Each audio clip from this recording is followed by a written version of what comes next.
Hello. I am going to read Pecan Pioneer.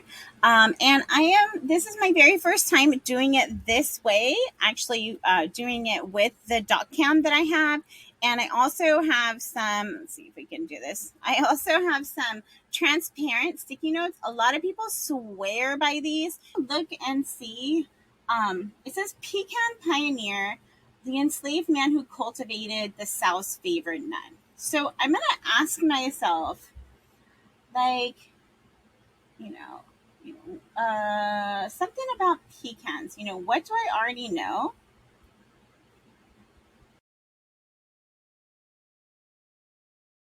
So I'm gonna try to kind of tap my prior knowledge.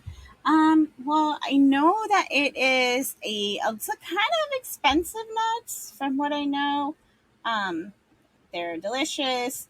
They're a part of a lot of like southern dishes, southern pies, right? So there's some southern roots there. What else do I know about pecans? I'm pretty sure they grow on trees, right? So those are the kind of things that I already know. And I think just to kind of tap my prior knowledge and like think about something that I like I love pecan pie. Okay, so all right, this is going to interest me. I'm going to be curious about, so an enslaved man cultivated the South's favorite nut. All right, interesting. I'm pretty sure that I have never heard that before. I mean, before I had seen this project. Okay, so I'm going to go ahead and read it aloud and see. It says, Pecan Pioneer, the enslaved man who cultivated the South's favorite nut by Taya Miles. Pecans are the nut of choice when it comes to satisfying America's sweet tooth. Okay, so yeah, I mean, that is definitely something. With Thanksgiving and Christmas holiday season being the pecan's most popular time, when the nut graces the rich pie named for it. Southerners claim the pecan, along with the cornbread and collard greens that distinguish the regional table, and the South looms large in our imaginations as this nut's mother country. Okay, so I've confirmed my idea that yes, it's associated with the South.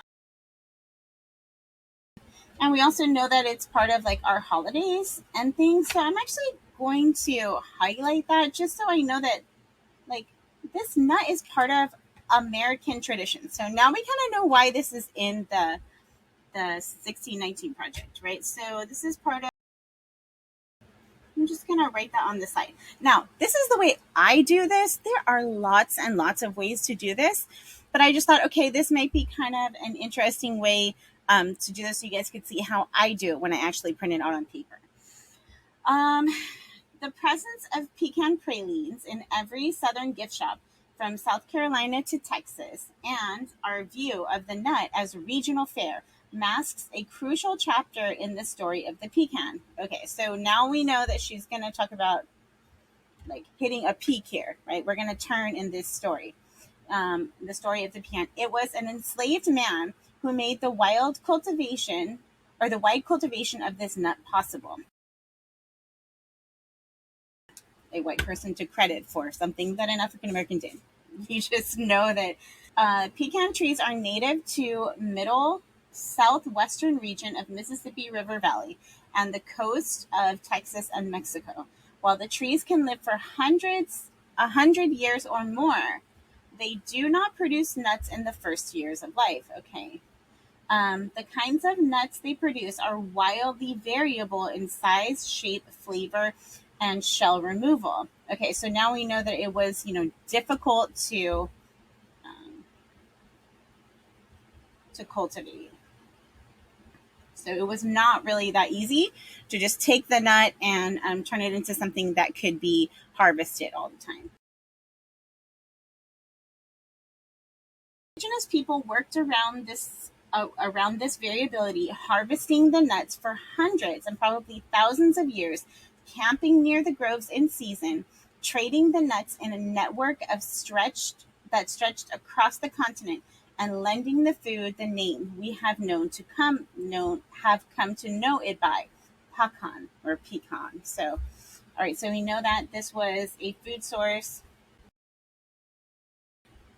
Native Americans or indigenous. I'll put in while Southerners, I'm sorry, while once white Southerners became fans of the nut, they set about trying to standardize its fruit by engineering the perfect pecan tree.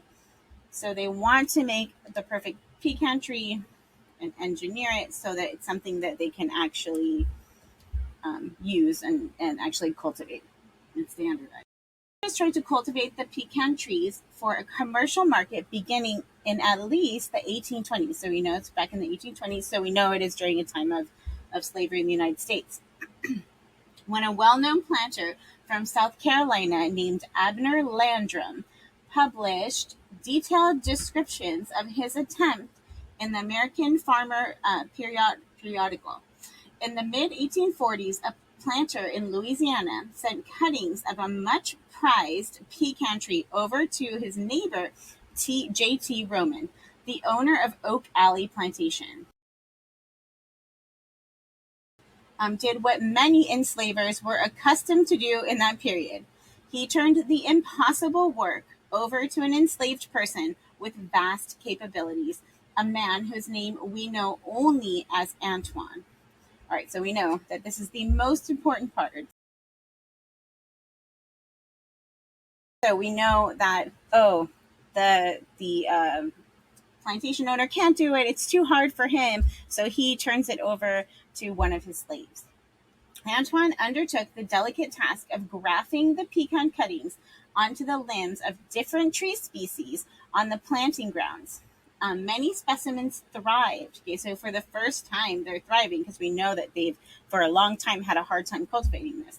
And Antoine fashioned still more trees, selecting for nuts with favorable qualities. So here he's breeding them when so many other people couldn't do before. And we don't even know his last name. So I think that this is something that I would want to put. We don't know his last name, right? And that's something that I would want to write down because to me that seems like the most important part here is that this was given to him and then it's obvious that he was given almost no credit, right? Somewhere along the line somebody said, "Oh, hey, that guy's name was Antoine," and that's it. Like we know nothing else. Selecting for favorable, it was Antoine who successfully created what would become the country's first commercially viable pecan. Right, so the pecans that we enjoy today would not have been even possible without Antoine. Decades later, a new owner of Oak Alley, Hubert Bonzano, exhibited nuts from Antoine's trees at the Centennial Exposition of 1876. So I'm also going to put that this is probably the new owner, another white guy, right, who is here, and he brings these nuts to basically like a World Fair, right? The World Fair that was held in Philadelphia, and a major showcase for the American innovation. Right? So I don't know if you guys know anything about this, but the World Fair in 1876 was a really, really big deal. A lot of things were put out there. It was to show how it was sort of the time to show that America had arrived, right? And so this white owner of Oak Alley goes and he brings these amazing nuts, right? We still eat pralines, right, at fairs and things like that, and never once gives credit to Antoine, who actually was the one who cultivated this. So that's from Antoine's Trees to the World Fair, a major showcase for American innovation. As horticulturalist Lenny Wells has recorded, the exhibited nuts received commendation from the Yale botanist William H. Brewer. So this really horticulturalist, right? This Antoine is on the same level, renowned. I'm going to go with scientists, even though he's a botanist, who praised them for their remarkably large size, tenderness of shell, and special excellence. coined the centennial. Antoine's pecan varietal was then seized upon for commercial production. Other varieties have since become the standard. Was Antoine aware of his creation triumph? No one knows. Right, so we don't even know.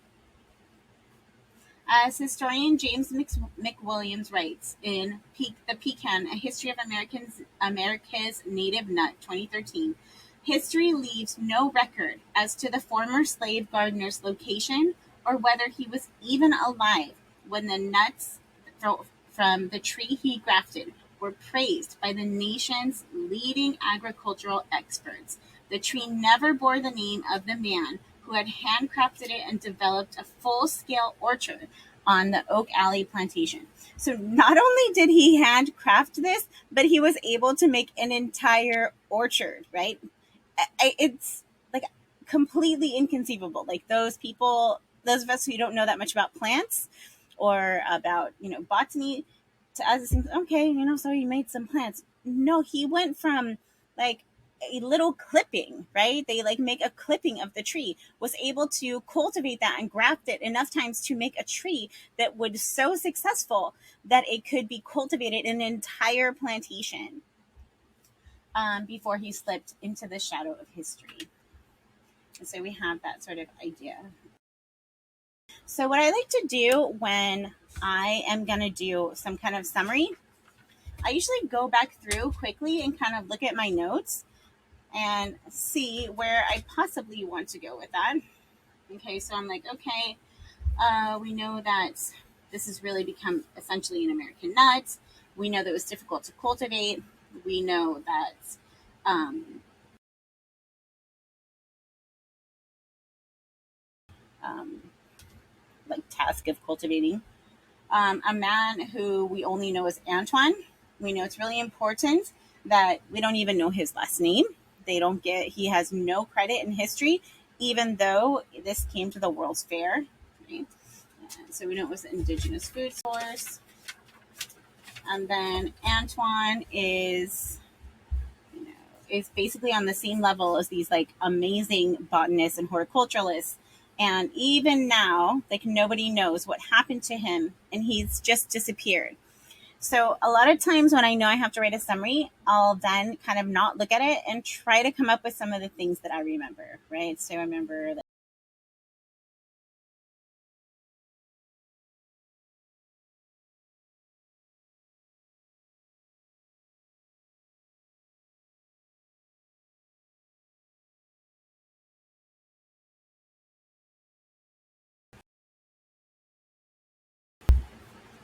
So a lot of people like to actually write their summary really quickly. I like to write bullet point summaries. So it's kind of up to you. But one of the things that a lot of people will do is they'll read it, they'll take their notes, they'll quickly look over it, and then they write kind of a brief summary as quick as possible while it's still fresh in their head.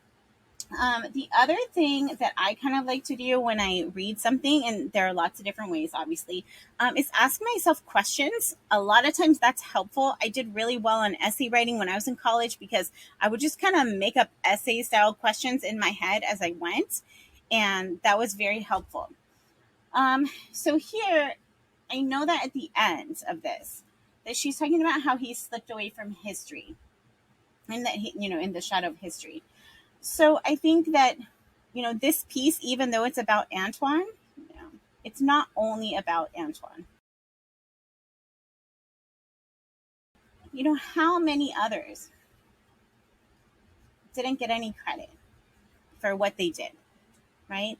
Um, how many others have been, lost in the shadow of history?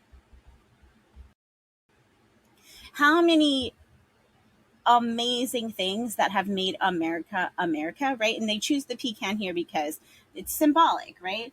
The pecan is sort of a symbol of many traditions and things that are American, right? And so, how many other things that are defined as American have been cultivated? Let's go ahead and use the word cultivated, but it can be multiple different things have been created or originated with people who were stolen from their land, right? And brought here against their will. And yet, the very essence of America and what that seems to be relies on these people who were stolen. Hmm.